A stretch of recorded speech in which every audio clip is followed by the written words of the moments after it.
Bonjour à toutes, bonjour à tous, bienvenue dans cette chronique cinéma qui, je l'espère, bien sûr, vous donne envie d'aller au cinéma surtout, mais aussi d'envie de sortir et puis de vagnoder un petit peu parmi les différentes sorties que je vais vous proposer cette semaine. On commence donc tout de suite avec mes sélections cinéma. Vous le savez maintenant, je vais vous proposer les sélections cinéma dans l'ordre chronologique, c'est-à-dire du moins pertinent jusqu'au film à ne louper sous aucun prétexte. On commence donc par ma première sélection, le tout premier film. Et oui, elle passe enfin derrière la caméra. Je veux parler bien sûr de Sandrine Kiberlin qui nous propose ici son tout premier film, Une jeune fille qui va bien. C'est le titre de son tout nouveau film qui va nous raconter l'histoire d'une jeune fille, Irène. Elle est d'origine juive, elle est vivante, pleine d'entrain, et elle a tout juste 19 ans. Le film se passe pendant l'été 42. Cette fille suit des cours de théâtre et elle a envie de devenir actrice et ses parents vont la suivre dans ses nombreuses péripéties.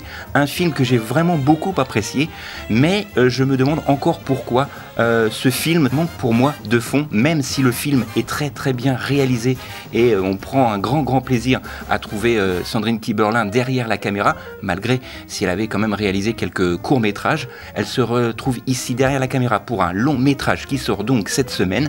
Une jeune fille qui va bien, c'est le titre du film. Et petite précision également, le film est inspiré d'une histoire que lui avait racontée sa grand-mère, mais également du livre d'Anne Frank. Donc pour les passionnés d'Anne Frank et pour les passionnés de cinéma en général et pour les fans de Sandrine Kiberlin, je vous invite donc à voir ce film, Une jeune fille qui va bien. Et bien sûr, le film sort cette semaine. Autre sortie cette semaine, alors là on va dans un tout autre registre puisque je vais vous parler du film Adieu Paris, le tout nouveau film de monsieur Édouard Baird avec un casting pour le moins exceptionnel. Il y a Pierre Arditi, Jackie Berroyer, François Damiens, Gérard Depardieu, Daniel Prévost, bref j'en passe et des meilleurs.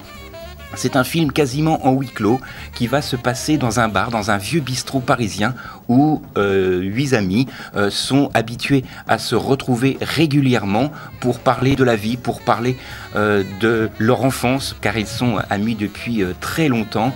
Un sens de l'humour et de l'autodérision sont intacts chez eux, mais là où va un petit peu l'histoire va un petit peu changer, c'est que soudain un intrus va faire partie de cette soirée. C'est un film que je vous conseille, il sort cette semaine, c'est un film un petit peu particulier dans l'univers d'Édouard Baird, il s'intitule Adieu Paris et encore une fois il sort cette semaine. Dernière sélection, et si vous avez bien écouté ce que je vous ai dit en début de chronique, c'est le film donc à ne absolument pas manquer cette semaine. Le film s'appelle Les Promesses, avec notamment Isabelle Huppert et Radia Ketab dans les rôles principaux.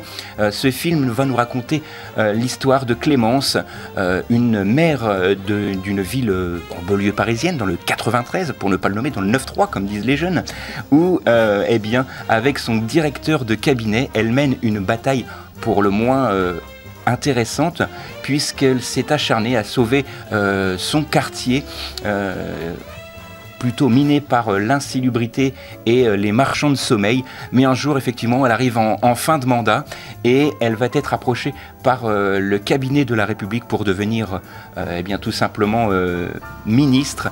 Et là, effectivement, elle va devoir choisir entre ses ambitions et sa carrière personnelle. Ça me rappelle étrangement certaines situations politiques locales ou pour le moins national. Si vous aimez le cinéma français, si vous aimez la politique et les films français, je vous conseille donc ce film Les Promesses. Mais il faut savoir que ce film, il n'y a aucun parti qui est nommé dans ce film, mais plutôt les ambitions personnelles de certains personnages politiques. Donc il n'y a aucune référence sur quoi que ce soit, mais c'est vraiment un film à voir. C'est un film que je vous conseille, il s'intitule Les Promesses, et comme je vous l'ai dit, il sort cette semaine. Je voudrais vous parler également d'une sortie absolument incontournable. Elle se déroulera donc à Tessy, tout près de Reims. Donc si vous aimez les minéraux, les pierres pour le moins un peu atypiques et exceptionnelles, donc une vente expo internationale aux minéraux aura lieu le 29 et 30 janvier prochain. Donc le 29 et 30 janvier prochain, de 9h30 à 19h à Tessy, au centre d'animation et de conférence. C'est encore une fois gratuit, bien sûr, le pass sanitaire sera demandé, mais si vous voulez faire estimer, pourquoi pas, les pierres que vous avez chez vous, pourquoi pas compléter votre collection, vous serez donc les bienvenus à Tessy le 29 et 30 janvier prochain de 9h30 à 19h. Voilà, c'est tout pour cette semaine. Je vais quand même vous rappeler les films qui ont été développés cette semaine. Le tout nouveau film et tout premier film de Sandrine Kiberlin, Une jeune fille qui va bien. Le nouveau film de monsieur Édouard Baird, Adieu Paris. Et enfin le film à ne pas manquer sous aucun prétexte, Les Promesses. Un film avec notamment Isabelle Huppert et Reda Kateb qui incarnent ici les rôles principaux. Je vous rappelle effectivement un petit peu le pitch très rapidement. Ça se passe dans le milieu politique d'une ville du secteur du 93 où effectivement une femme va être approchée, elle arrive en fin de mandat pour rejoindre eh bien tout simplement l'Élysée en tant que ministre. Va-t-elle accepter ou pas, vous le saurez en allant voir ce film Les Promesses. Voilà, c'est tout pour cette semaine. Nous on se retrouve la semaine prochaine, même endroit, même heure. D'ici là, sortez, allez au ciné et n'oubliez pas qu'un bon film ça se voit surtout au cinéma.